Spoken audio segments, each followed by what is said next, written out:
Welcome to Steady Life. In today's session, we are going to start with a brand new chapter. And this brand new chapter is basically interesting. It's basically about current electricity.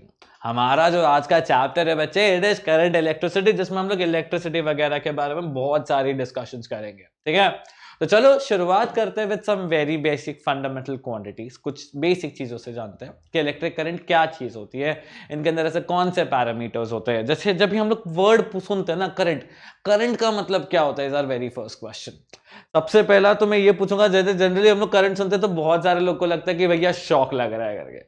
बहुत सारे लोग को लगता है बच्चे shock लग रहा है करके. बट क्या इसका मतलब शॉक लगना होता है करंट का? The answer is pretty perfect. No. The answer is clearly no. No. Shock लगना is not current. Shock लगना is not current. तो current है क्या चीज? तो बेसिकली करंट जो होता है ना बच्चे, वो फ्लो होता है. किसी भी चीज के करंट को, कोई जब हम लोग बोलते हैं ना रिवर करंट, वो रिवर का फ्लो है. चार्ज का फ्लो, चार्ज का करंट. करंट शब्द का मतलब होता है फ्लो. और जब हम इलेक्ट्रिक करंट बोलते हैं ना बच्चे, तो ये करंट कहीं ना कहीं वाटर इलेक्ट्रिक चार्जेस का फ्लो बोलता है. But let's just read what this basically speaks about. When water flows from one place to another, it is also called as current. Yes, water river current, यही तो होता है water current, right. Water current क्या है? जब पानी एक जगह से दूसरे जगह तक फ्लो होती है. विंड करंट क्या होता है? When wind flows from one place to another. तो इसको हम लोग ने क्या कह देना बच्चे? विंड करंट कह देना. When news flows from one person to another, it is also called as current. It is also called as current. और करंट न्यूज बोला जाता है उसे. तो करंट का मतलब बच्चे फ्लो होता है. करंट का मतलब क्या होता है बच्चे? Flow.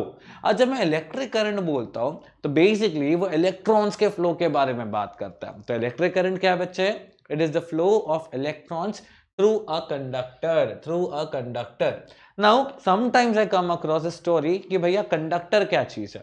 Conductor is any element और एनीथिंग दैट कैरीज इलेक्ट्रिसिटी. कोई भी चीज जो इलेक्ट्रिसिटी को पास होने में मदद करे, उसे हम कहते हैं कंडक्टर. अब conductor, general example for a conductor is metals. The standard example for a conductor is metals.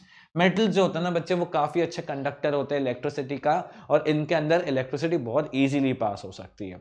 अब electric current is nothing but the charge passing through a conductor in a unit time. जैसे for example, अगर मैंने एक wire लिया, some amount of charge is passing from point A to point B in some time t.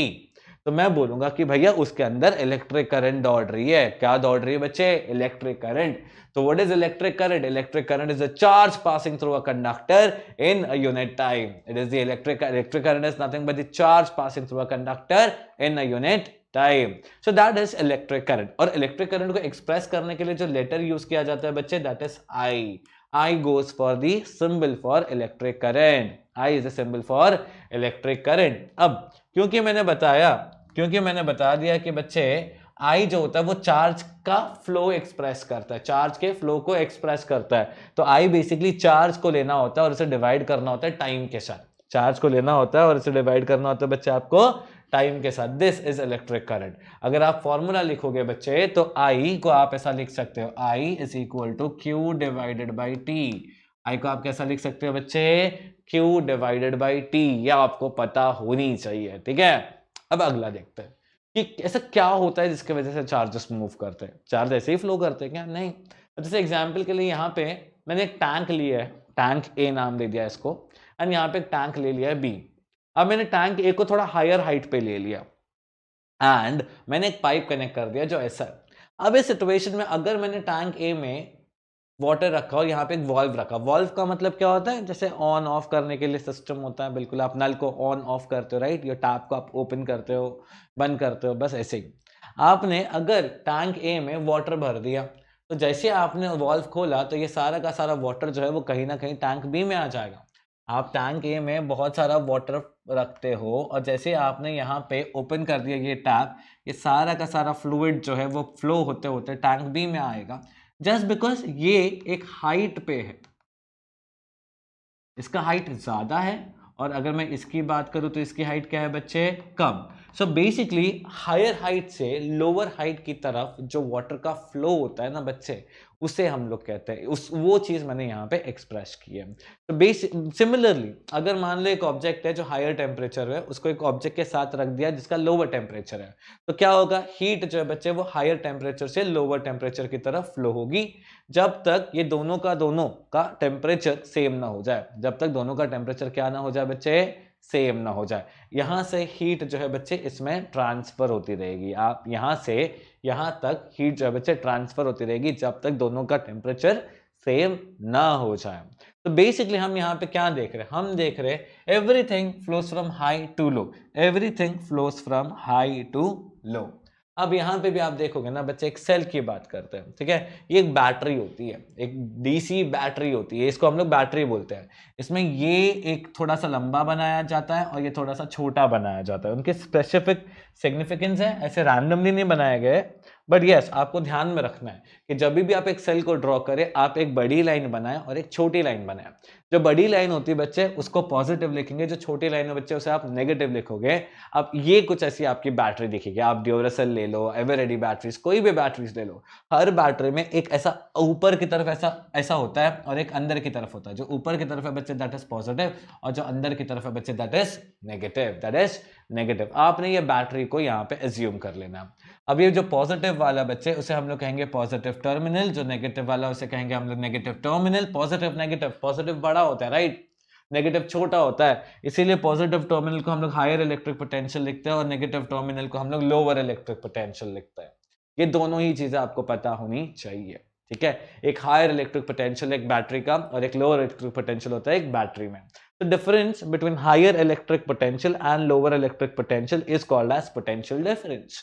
Potential difference यानी subtraction, right? तो high वाला minus low वाला, ये will give you a very good balance of potential difference, very good understanding of potential difference. Potential difference का काम क्या है बच्चे?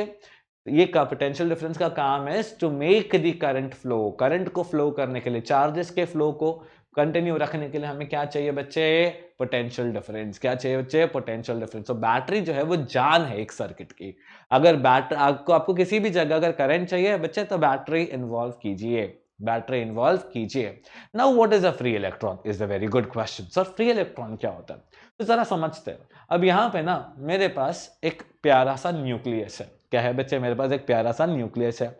इस न्यूक्लियस के अंदर कुछ प्रोटॉन्स होंगे, कुछ न्यूट्रॉन्स होते हैं, और ये प्रोटॉन्स पॉजिटिव होते हैं और ये न्यूट्रॉन्स होते हैं बच्चे वो नेगेटिव होते हैं। अब देख सकते हैं डॉटेड सर्कल्स, इन्हें हम लोग कहते हैं ऑर्बिट्स। क्या कहते हैं बच्चे, हम इन्हें कहते हैं ऑर्बिट्स। एंड ऑर्बिट्स में क्या होता है, बहुत सारे इलेक्ट्रॉन्स जो कंटिन्यूसली घूम रहे इस ऑर्बिट में, इस ऑर्बिट में।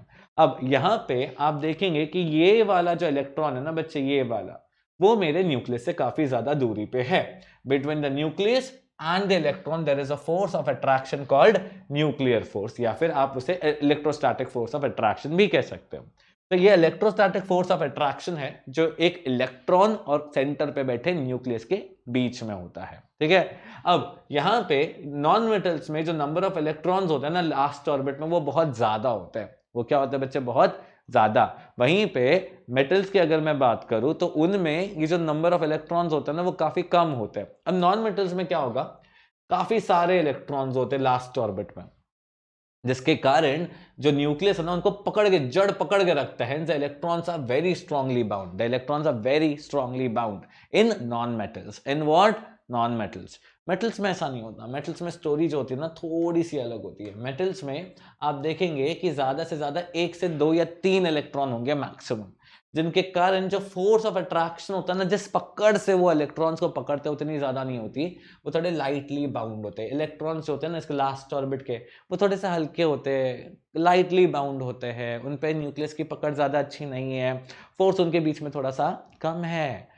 फोर्स उनके बीच में क्या थोड़ा सा कम है। सो क्या होता है ना, कभी कभी इलेक्ट्रॉन जो है ना वो फॉल होकर बाहर गिर जाता है, कभी कभी इलेक्ट्रॉन जो है बच्चे वो बाहर निकल आता है, और इसे कहते हैं हम लोग फ्री इलेक्ट्रॉन। क्या कहते हैं हम बच्चे, इसे हम लोग कहते हैं फ्री इलेक्ट्रॉन। ये जो इलेक्ट्रॉन इधर था बच्चे, वो जो बाहर आ गया ना, उसे हम लोग क्या कहेंगे बच्चे, फ्री इलेक्ट्रॉन। तो डिपेंड करता है कि कितने फ्री इलेक्ट्रॉन से हम लोग सब्सटेंसेस को क्लासिफाई करते हैं as conductors. As what, conductors. Conductors वो वाले एलिमेंट्स होंगे जिनके पास बहुत सारे फ्री इलेक्ट्रॉन्स होंगे, कि ये फ्री इलेक्ट्रॉन्स ही है जो इलेक्ट्रिक करंट को कैरी करेंगे, मतलब चार्ज कैरियर्स बनेंगे, एक पॉइंट से दूसरे पॉइंट तक चार्ज का जो ट्रांसफर होगा वो कौन करेगा बच्चे, यही फ्री इलेक्ट्रॉन, जिन्हें हम लोग कहते हैं कंडक्टर्स। फिर आते हैं इंसुलेटर्स। इंसुलेटर्स में बहुत सारे फ्री इलेक्ट्रॉन्स नहीं होते, इनफैक्ट मैं सच बताऊं तो हार्डली इक्के दुक्के फ्री इलेक्ट्रॉन्स होंगे, but practically no free electrons. वहीं आते हैं कुछ सेमीकंडक्टर्स। अब सेमीकंडक्टर्स के पास फ्री इलेक्ट्रॉन्स तो नहीं होते, बट हम बना सकते हैं अंडर स्पेसिफिक कंडीशंस, कुछ चीजें करके हम सेमीकंडक्टर्स में भी फ्री इलेक्ट्रॉन्स क्रिएट कर सकते हैं। There is a very high possibility there. अब सेमीकंडक्टर के ऊपर हमें एक चीज ध्यान में रखना है, सबसे इंपॉर्टेंट एप्लीकेशन जो सबसे ज्यादा कॉमन है, जो that is are sim cards. आपके मोबाइल फोन्स में जो सिम कार्ड्स लगता है उसके अंदर क्या लगता है, सेमीकंडक्टिंग चिप्स। अंदर क्या है बच्चे, सेमीकंडक्टिंग चिप्स। तो ये सब जो है ना बच्चे, ये सारी की सारी चीजें ये सेमीकंडक्टर्स के कारण होती है। किसके कारण होते हैं बच्चे, सेमीकंडक्टर्स के कारण होती है। इनफैक्ट आप आईसी चिप्स को भी देख सकते हो, आपके माइक्रोवेव, रेफ्रिजरेटर, स्मार्ट अप्लायंसेस में, हर स्मार्ट अप्लायंस में अप्रोक्सीमेटली आपको एक आईसी चिप मिल जाता है, जिसे हम लोग कहते हैं इंटीग्रेटेड सर्किट। इंटीग्रेटेड सर्किट्स भी कहीं ना कहीं सेमीकंडक्टर्स से ही बनाए जाते हैं। सेमीकंडक्टर्स हमारे डेली लाइफ में बहुत ज्यादा एप्लीकेशन यूज करते हैं। आप जितनी भी स्मार्ट अप्लायंसेस, स्मार्ट ट्यूब ले लो, स्मार्ट टीवी ले लो, स्मार्टफोन ले लो, जिस चीज के नाम के सामने स्मार्ट लगता है, समझ जाओ कि उसके अंदर सेमीकंडक्टर्स है। उन सभी में सेमीकंडक्टर्स का एक अच्छा सा रोल प्ले देखने मिलता है। तो अब अभी कुछ एमसीक्यूज, ठीक है, कुछ बेसिक एमसीक्यूज, easy है, not to worry at all. A substance that does not allow charges to pass through it is called as what? क्या कौन सा इन चारों में से कौन सा सब्सटेंस है जिसमें से चार्जेस फ्लो नहीं हो सकते? My options are metals, conductors, insulators and semiconductors. अब मेटल्स में तो फ्री इलेक्ट्रॉन्स होते हैं, फ्री इलेक्ट्रॉन्स हैं मतलब वो मेरा चार्ज कैरी करेंगे। कंडक्टर्स में फ्री इलेक्ट्रॉन्स नहीं होते हैं, ठीक है, फ्री इलेक्ट्रॉन्स होते हैं तो वो भी मेरा चार्ज कंडक्ट करेंगे। सेमीकंडक्टर्स में बच्चे फ्री इलेक्ट्रॉन्स नहीं होते, हम क्रिएट करते तो वो भी इलेक्ट्रिसिटी कंडक्ट करेंगे। कौन से में होते नहीं है बच्चे, इंसुलेटर में नहीं होते। So substance which does not allow charge to pass through it easily is called as insulator. अब बढ़ते हैं हमारे नेक्स्ट क्वेश्चन पे। Next question is negative terminal किसे कहते हैं? Higher electric potential, lower electric potential, pole या नन ऑफ दीज? बच्चे हायर इलेक्ट्रिक पोटेंशियल तो हम पॉजिटिव टर्मिनल को कहते हैं। पोल बेसिकली इस फिगर में कुछ काम नहीं है, नन ऑफ दिस ऑब्वियसली मेरा आंसर नहीं है। सो मेरा करेक्ट आंसर इज बच्चे लोअर इलेक्ट्रिक पोटेंशियल, क्योंकि लोअर इलेक्ट्रिक पोटेंशियल ही नेगेटिव होता है क्योंकि उसकी पोटेंशियल वैल्यू कम होती है। अब देखते हैं हमारा ये next question. Substances which do not have free electrons but can develop under specific conditions। ऐसे कौन से substances होते हैं जिनके पास free electrons नहीं है but कुछ conditions में वो free electrons को generate कर सकते हैं, ठीक है? अब देखते हैं, metals के पास तो free electrons है, they are basically charge carriers। non metals के पास free electrons है नहीं, generate कर नहीं सकते। Semiconductors, yes, सेमीकंडक्टर जो है बच्चे ये हमारे फ्री इलेक्ट्रॉन्स नहीं रखते, बट स्पेसिफिक कंडीशंस में ये फ्री इलेक्ट्रॉन्स को जनरेट कर सकते हैं। But then there is also something called superconductors. अब सुपर कंडक्टर्स क्या है? सुपर कंडक्टर्स ये वो वाले मटेरियल्स होते हैं जो basically under very high strong conditions zero resistance create करते हैं। अब इसके केस में रेजिस्टेंस जीरो होती है, बट यहाँ पे एक स्पेसिफिक टेम्परेचर लगता है जो बहुत ज्यादा छोटा होता है, जो बहुत ही ज्यादा छोटा होता है। उस बहुत ज्यादा छोटे कंडीशन टेम्परेचर पे ही जाके ये सुपर कंडक्टर्स जो है बच्चे फंक्शन कर पाती है, और एल्स ये सुपर कंडक्टर्स का रेजिस्टेंस जीरो नहीं होता है। ये बहुत इम्प्रैक्टिकल है, बहुत मुश्किल से सुपर कंडक्टर्स अचीव किए जाते हैं, इसलिए सुपर कंडक्टर्स हमारे आंसर में कभी नहीं आएंगे। मोर ओवर अगर ये इलेक्ट्रिसिटी कंडक्ट करते हैं तो ये ज्यादातर कंडीशंस में मेटल्स होते हैं। जैसे अगर मैं मर्क्यूरी की बात करूं तो mercury somewhere around -269 degree Celsius के आसपास, -269 डिग्री सेल्सियस के आसपास एक कंडक्टर, सुपर कंडक्टर का जैसा बिहेव करता है। But to be very true, mercury normal conditions में भी एक कंडक्टर का तो काम कर ही लेता है, सुपर कंडक्टर वो एक स्पेसिफिक टेम्परेचर पे करता है, ठीक है? अब अगले क्वेश्चन पे जाओगे ना बच्चे, तुम्हें कुछ और भी मिलेगा। Question is the function of the cell is what? To create potential, to create difference, to create drop, to create potential difference and to develop free electrons। to create difference बहुत वाहियात सा ऑप्शन है, to create drop, again very wrong. हाँ, अगर यहां पे किसी ने लिखा होता टू क्रिएट पोटेंशियल ड्रॉप तो ये करेक्ट होता, ठीक है। बट हमारा तो थर्ड ऑप्शन है ना बच्चे, that is to create potential difference, this is more and optimally correct. None of to develop free electrons, नहीं, पोटेंशियल कभी भी फ्री इलेक्ट्रॉन्स नहीं जनरेट करता। तो the correct answer is to create potential difference. अब देखते हैं हमने जो आंसर्स निकाले वो सही है या गलत। सबसे पहला वाला, इट इज इंसुलेटर। यहां पे insulators do not have free electrons. The second वाला is lower electric potential. Lower electric potential के लिए रीजनिंग इन्होंने क्या दिया है, as they have low concentration of negative charges, as they have concentration of negative charges. Substances that do not have free electrons, yes, semiconductors. अब semiconductors की reasoning देखोगे तो free electrons are generated on imparting heat. Generally, अगर मैं semiconductors को heat करता हूँ तो कहीं ना कहीं से कुछ ना कुछ करके कुछ free electrons तैयार हो जाते हैं जो हमारा electricity conduction को काम करते हैं. The function of the cell is to create potential difference. तो cell जो होता है वो potential difference को create कर पाता है. तो आई सपोज हमको ये सारी चीजें समझ गए, but now it is time we understand कि भैया एक वायर में करंट कैसे ट्रैवल करता है, the flow of current in a wire, the flow of current in a wire. अब देख रहे हो मैंने यहाँ पे एक वायर लिया है बट उसको बहुत ज्यादा जूम कर दिया, मैंने उस वायर को इतने से पीस को बहुत ज्यादा जूम कर दिया और यहाँ पे मेरे सामने वो दिख रहा है। अब ये जो मैंने ब्लू में ड्रॉ किया ना बच्चे, ये मेरे एटम्स है जो कंटिन्यूसली वाइब्रेट करते हैं। ये जो होते हैं बच्चे, ये मेरे एटम्स है, those are in the continuous state of vibration, continuously vibrate करते ही रहते हैं मेरे एटम्स, और उनके पास भरपूर मात्रा में इलेक्ट्रॉन्स होते हैं जो भी रैंडमली मूव कर रहे हैं एक वायर में। तो free electrons in the state of random motion. आप देखेंगे जो ब्लू वाला है वो एटम्स है और जो दूसरे छोटे छोटे है ना वो मेरे इलेक्ट्रॉन्स है। कौन से इलेक्ट्रॉन्स? फ्री इलेक्ट्रॉन्स है, वो पड़े हुए, वो एलिमेंट में उस वायर में कहीं ना कहीं पड़े हुए हैं। आप देखेंगे कि कुछ इलेक्ट्रॉन्स उधर जा रहे हैं, कुछ इलेक्ट्रॉन्स इधर जा रहे हैं, कुछ वापस से मैंने दो इलेक्ट्रॉन्स ऊपर किए, कुछ ऊपर जा रहे हैं, कुछ नीचे जा रहे हैं। मतलब जब भी आप इलेक्ट्रॉन्स को देखोगे ना, एक राइट में, एक लेफ्ट में, एक ऊपर, एक नीचे, एक दाएं, एक बाएं, ऐसा कुछ मूवमेंट चल रहा है, ऐसा कुछ मूवमेंट चल रहा है, जिसके कारण अगर मैंने एक वायर को देखा, ठीक है, इसके अंदर जो टोटल स्पीड की बात करो ना बच्चे, एक ऊपर जा रहा है, एक नीचे जा रहा है, सब एक दूसरे के इफेक्ट को कैंसिल कर रहे हैं। बट अब मैंने एक वायर लिया, फिर उसके अंदर एटम्स और फ्री इलेक्ट्रॉन्स को ले लिया, और इस बार ही मैंने एक बैटरी लगा दी, एक बैटरी लगा दी। जैसे मैं बैटरी लगा देता हूं ना, तब एक जादुई सी चीज देखने को मिलती है। मुझे क्या दिखता है, ये पॉजिटिव और नेगेटिव चार्जेस के कारण अभी जो मेरे इलेक्ट्रॉन्स है ना, देखो ध्यान से, इस एनिमेशन को जरा ध्यान से नोटिस करना बच्चे, मेरे एटम्स तो वैसे ही वाइब्रेट कर रहे हैं, मेरे एटम्स में कोई दिक्कत नहीं है, बट ये जो मेरे इलेक्ट्रॉन्स है ना बच्चे, वो ध्यान से देखना कैसे मूव करेंगे। कैसे यहाँ पे रैंडमली मूव कर रहे हैं, अब इलेक्ट्रॉन्स एक दिशा में मूव करेंगे। इलेक्ट्रॉन्स जब बच्चे एक डायरेक्शन में मूव करना शुरू कर देते हैं, और जब ये इलेक्ट्रॉन्स एक डायरेक्शन में मूव करते हैं ना, तो समझ जाइए कि आपका करंट फ्लो हो रहा है। क्या फ्लो हो रहा है बच्चे? करंट। आप देखेंगे कि जो आपके चार्जेस है वो पॉजिटिव से नेगेटिव होके वापस नेगेटिव से पॉजिटिव, पॉजिटिव से नेगेटिव होके वापस नेगेटिव से पॉजिटिव की तरफ आ रहे हैं। So you'll see that the flow of free electrons, you'll see the flow of free electrons, they flow from negative terminal to the positive terminal, they flow from negative terminal to the positive terminal। ये हमने देख लिया।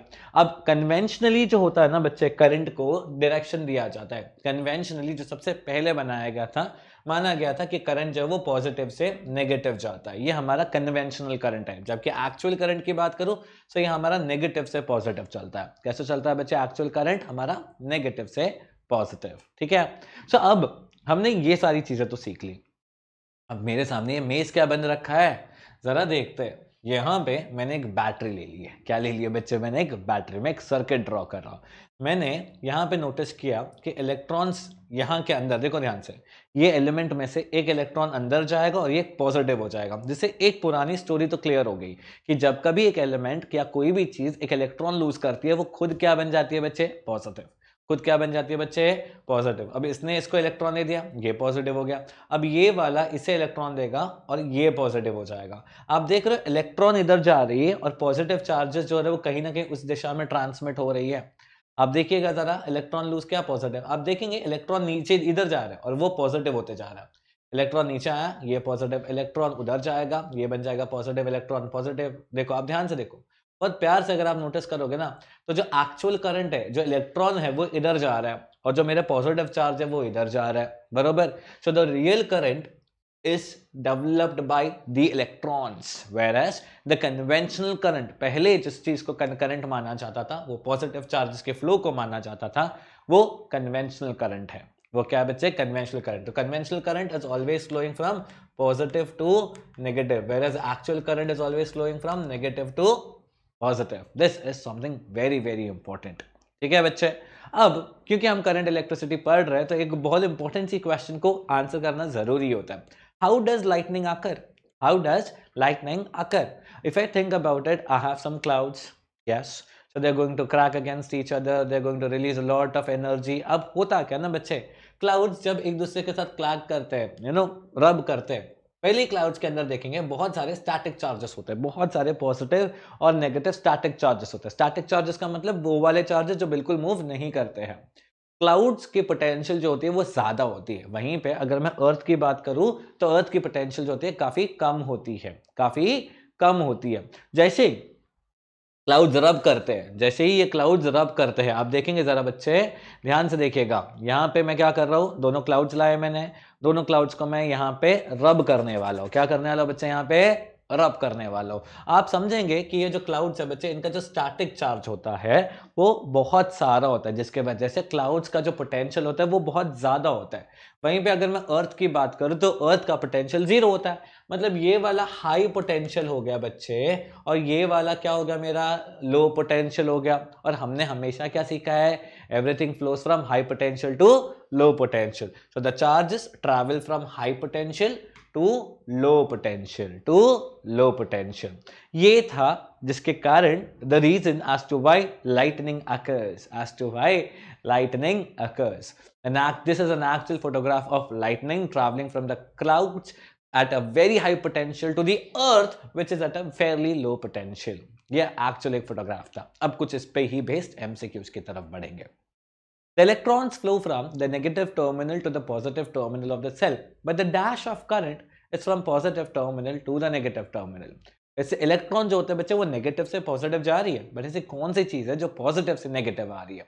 क्या वो मेरा conventional direction? Direction क्या होता है? डायरेक्शन थोड़ी ना ट्रैवल करता है। इलेक्ट्रॉन करंट, इलेक्ट्रॉन करंट तो बच्चे नेगेटिव से पॉजिटिव जा रहा है, ये तो लिखा हुआ है। हमें तो पॉजिटिव से नेगेटिव पूछा गया, बरोबर? तो ना, ऐसी कौन सी चीज है जो पॉजिटिव से नेगेटिव जाती है? ऐसी कौन सी चीज है जो पॉजिटिव से नेगेटिव जाती है? Okay, let me just rectify a few little things here. यहाँ पे एक छोटा सा मिस्टेक हो गया। This is not direction, this is current. What is this बच्चे? This is current. अब आप ध्यान से देखें, the electrons flow from negative to positive. Electrons कहां से कहां तक जा रहे हैं बच्चे? नेगेटिव से जा रहे हैं पॉजिटिव की तरफ। अब इस सिचुएशन में ऐसा कौन सा करंट है जो पॉजिटिव से नेगेटिव की तरफ जाएगा? And the answer is conventional current. Conventional current वो करंट होता है जो पॉजिटिव टर्मिनल से नेगेटिव टर्मिनल की तरफ जाए। ध्यान से, नेगेटिव कुछ नहीं होता। इलेक्ट्रॉन करंट यानी रियल करंट, एक ही बात है, दोनों में कोई डिफरेंस नहीं है, और दोनों ही नेगेटिव से पॉजिटिव जाते हैं। हमें पॉजिटिव से नेगेटिव का पूछा है, तो therefore my correct answer is conventional current. तो my correct answer is conventional current. अब दूसरा देखेंगे, the function of the cell is to create what? Develop charges? ना, सेल का काम डेवलपिंग चार्जेस नहीं है, रैंडम मोशन ऑफ इलेक्ट्रॉन्स नहीं। इनफैक्ट ये तो मोशन ऑफ इलेक्ट्रॉन्स को एक स्ट्रेट लाइन में लेके आ जाता है, एक सीधे तरीके से लेके आ जाता है। None of this is not the correct answer. The correct answer is potential difference. और हम जानते हैं एक सेल का जो मेजर काम होता है that is to create potential difference, that is to create potential difference. अगला देखेंगे, The cell contains higher potential and lower potential. Potential difference निकालना उनके लिए कोई मुश्किल बात नहीं है। The potential of Earth is, Earth का potential क्या है? Positive, high, zero और changes as per condition. Let me say, the Earth का potential positive नहीं होता है, high भी नहीं होता। In fact, Earth का जो potential होता है वो होता है zero potential, और वो change नहीं होता condition के अनुसार, वो zero होता है। And zero is neither positive nor negative. Remember this. Zero is neither positive nor negative. ठीक है, therefore I can say that the earth is a zero potential, क्योंकि earth एक infinite body को माना, infinite body जैसा माना जाता है, क्योंकि it's a big object. What is earth? Earth is a big object. अभी आप एक और क्वेश्चन सॉल्व करेंगे, एक ऑड मैन आउट। देखिए, आपके पास यहाँ पे एल्यूमिनियम है, रबर है, गोल्ड है, सिल्वर है। हमें ऑड मैन आउट पूछा है, तो मैं बोलता सर एल्यूमिनियम जो है ना बच्चे, aluminium that is a metal, gold is a metal, silver is a metal, but rubber is not a metal. If rubber is not a metal, it is something जिसमें से इलेक्ट्रिसिटी फ्लो नहीं होगी, it's a non metal, right? So rubber is an insulator while the rest are conductors, while the rest are conductors. अगला वाला, we have glass, we have hard rubber, we have mercury, and we have paper. Paper is again an insulator, hard rubber is an insulator, glass is an insulator, but mercury is a metal which makes it a conductor. यानी mercury इस equation में हमारा answer बनता है. Mercury is a good conductor while the rest are insulators. Next, Constantan, tin, nichrome and niamine. Constantan is an alloy, tin is an alloy, nichrome is an alloy. Alloy क्या चीज है? ये बहुत सारे मेटल्स को mix करने के बाद बनने वाला एक मेटालिक प्रॉपर्टी को कंटेन करने वाला मटेरियल होता है. वहीं पर diamond is a complete non metal. Diamond is a bad conductor of electricity, whereas Constantan, we have tin and we have nichrome, these are good conductors of electricity. So diamond is an insulator while the rest are conductors, अगला example आप देखिएगा, it's silicon, copper, aluminium and iron. Copper, aluminium और ion जो है बच्चे ये मेरे metals है, कंडक्टर्स है, जबकि सिलिकॉन एक सेमीकंडक्टर है. सिलिकॉन क्या है बच्चे? एक सेमीकंडक्टर. तो सेमीकंडक्टर सिलिकॉन हमारा आंसर बन जाता है. लेट मी से सेमीकंडक्टर्स में जो सबसे ज्यादा पॉपुलर सेमीकंडक्टर्स हैं, एक तो है हमारा सिलिकॉन और दूसरा वाला जो है ना बच्चे, that is called as germanium. Germanium को केमिस्ट्री में हम Ge से रिप्रेजेंट करते हैं और सिलिकॉन को हम लोग Si से रिप्रेजेंट करते हैं. तो ये सारी चीजें आप ध्यान में रखिएगा, क्योंकि ऑड में आउट में आपको सिलिकॉन की जगह जर्मानियम दे दिया तो आपको कंफ्यूज नहीं होना है. ठीक है? सो आई सपोज सबको अभी तक जो बेसिक इंट्रोडक्शन था ना करंट इलेक्ट्रिसिटी का, वो बहुत अच्छे से समझ गया. इस पूरे सेगमेंट में हमने क्या क्या सीखा? हमने सीखा है बच्चे कि भैया कंडक्टर्स क्या है, इंसुलेटर्स क्या है, सेमीकंडक्टर्स क्या, करंट कैसे फ्लो होता है वायर में, करंट खुद क्या चीज है. ठीक है? आई सपोज ये सारी चीजें जो है आपको बहुत अच्छे से समझ चुकी है. With that in mind I would love to block this session as of now. हम मिलेंगे अगले लेक्चर में, पढ़ने वाले current electricity much better detail and with much better theory. Until then stay tuned with study live and keep learning with me. Thank you.